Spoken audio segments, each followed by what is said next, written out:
এই আজকে ওয়েদার সুন্দর, আকাশে মেঘ করেছে, তাই মনে হলো একটু মেঘের ছবিটা তুলি। দেখি এবার আমার মা কি রান্না করছে, দেখে আসে গিয়ে। দেখি বলো, কি রান্না করছো আজকে? আজকে রান্না করছি এখন করছি বরবটি আলু ভাজা। বরবটি আলু ভাজা আর এখানে ডিমের পোচ করেছি একটা, আর দুটো মাছ ভেজেছি কারণ ছেলের জন্য তরকারি মাছ খাই না। আর এই মাছ ভাজলাম, আর এই বড়ি, এই বড়িটা তরকারির মধ্যে দেবো, টমেটোর মধ্যে দেবো বড়িটা। টমেটো আলু মাছ আর বড়ি তরকারি বানানো হবে। আজকে বেশি কিছু করছি না গরমের মধ্যে। আর এই টমেটো আলু মাছ দিয়ে তরকারি হবে।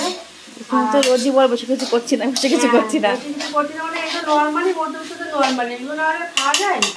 এগুলো তো করতেই হবে। আর টক ডাল বানিয়েছি আম ডাল দিয়ে। হ্যাঁ, টক ডাল বানিয়েছি, আর এখানে একটু কলমি শাক ভাজা আছে। কলমি শাক ভাজা আছে আর এই টক ডাল, এগুলো এই আজকে মেনু। গরমের মধ্যে আর ভালো লাগছে না, এই সামান্য মেনুই করবো আজকে। ঠিক আছে, তুমি সামান্য করে রান্না করো, হ্যাঁ, আমরা পরে খাওয়ার সময় আবার আসছি। আচ্ছা, ঠিক আছে, ঠিক আছে। টাটা। হ্যাঁ।